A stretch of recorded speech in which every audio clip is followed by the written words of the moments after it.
Sigenda sina gwe ngenda kukubira. Just ngenda genda ku Facebook. Facebook. Abana ne Facebook. Kale.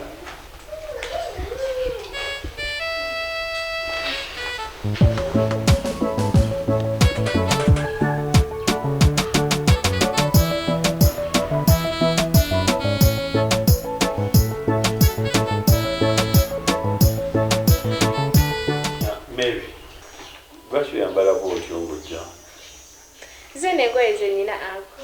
Zezo kazo wina. Ntwena yo kalisiko nako inza kusiba. Obo sabugula ango. Tewabugula. Nesinga bwojja wendi at least osibako. Kwachi ango. Munange ndi musajja. Ate kuli mukazi.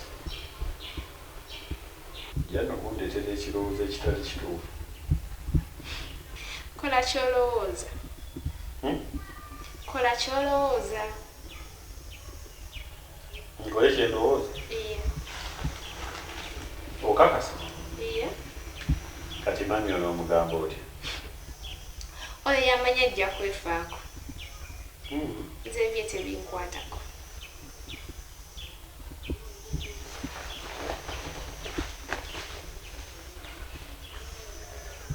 Abaana baliridda. Bageze zanyi. Bageze kuzannya. Mbulira, mwami mbulira. Ekikwagaza omukozi ow'awaka kye kiwa. Ku birungi byekkoledde nfafa gwe lwetalaba. Naye nga nsonga kyekukyusa kwekyo mbulira.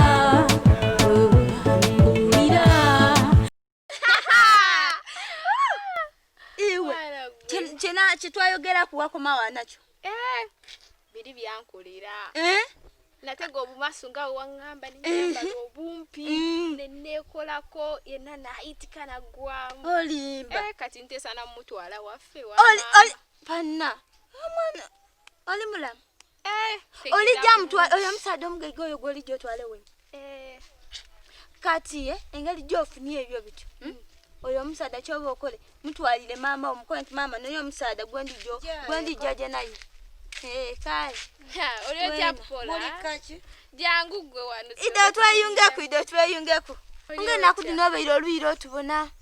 Mirimo baana mmwe bantumye mukola ki wano nakyaliwa. Nakyali ali weibwe mubiseekwawo ng'alina byalikola akolamu. Nze na wano wendaga inono mukwano gwange. Naye mweraba. Bantumye nyanguwa.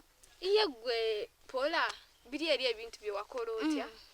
Bitya. Kubya bosi wo. Byagwa dda. Byagwa. Kati mawulire malungi. Newaayo nekulaga amagezi gwaŋŋamba nempita mami nemutuuza nembimugamba. Kale wulira.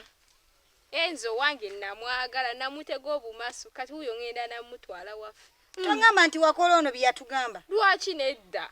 Amagezi gange tibagaleba. Tawe nyambadde obulungi. Kati laba gwe byoli munangeze nyamba. Nze jakayiriwo kyo. Nti anajja kola sente era mami namugamba ti daddy ali bwati ne bwati ne bwati. Mukazi watu nabagamba ine empisa ennungi tewali na kimu teyayomba tiyakola ki. Kati kyali ne kawiriba. Gwenjagala era gwe nina okufa. Kati yagenda kuya. Wili bali ja kuisa bwavu. Nze kikankobere. Era weyole yolo obitewogolole. Ogende ne wili manyi muli mu buzibu mwesibe kuba bali bakola debyabwe ne bakazi baabwe musubira kati mwe babanje gwe byoza musimanyi. Anti era bakolera ffe. Mwalinoonyeza eddagala lye babanaza ne munoonya abasajja bammwe ne muva ku babanna mwesaka negende kasatu twaja ku mubone ali akola kagedeire mu byole akasirwako kyoba obonanga kali kairiwanga kambalaga wanvu boss tawa boss wa pateti ina natambulanga wayenda bana olosi yamani.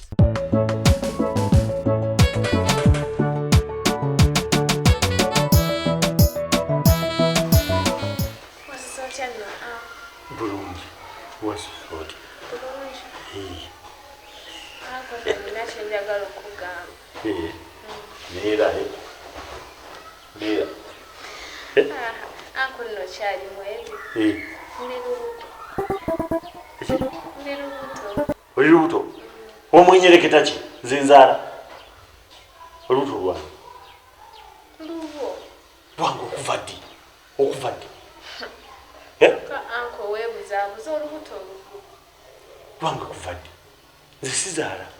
Noonya nannyini lubuto olumuutu. Kati ate naamugjawa anko. Gwe wanene wali ondabyeko n'omulenzi yenna. Kakati mami bw'anaalutegeera ogenda kukola ki? Ogenda mugamba oli? Mami wanaategeera nga mugamba olubuto olwo. Oli musiru. Olina amagezi otegeera bulungi. Era ntegeera. Olabyeko abantu be batta.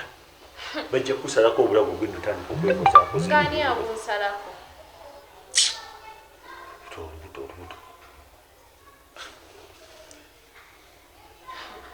Kati kitugenda okukola. Olubuto lugyeemu. Kankubira dokita olubuto ogenda lugyamu. Kujja mu lubuto. Gwe kye tuba tukola, gwe kkiriza bukkiriza, tugende ewaffe olabe maama wange gwe ebirala obindekera. Kitya kisoboka kitya kati tugende wa maama wo olubuto ne luvaamu oba ne lufuuka nga si lwange. Tegedde kuba kyogenda okukola olubuto lusibe ku ono mwannyina wa mami. Okiwulira? Gamba nti ojja ye nannyini lubuto. Owulidde? Togezaako okumpayo n'ogaa nti nze nannyini lubuto. Kati omuntu gwe sitabeerangako naye abeera atya nannyini lubuto. Gwe kitwali nti mwabe olubuto lwa bbanga ki? Lwa myezi 2 n'ekitundu. Kati myezi 2 mutandikiraawo. Bwe tufayo nze sigenda kububa. Oyo omusajja mukuwadde. Okiwulira? Olubuto lutandikiraawo. Gwegenda omukwane. Okukola ekyo sooka omale kukkiriza genda maama wange.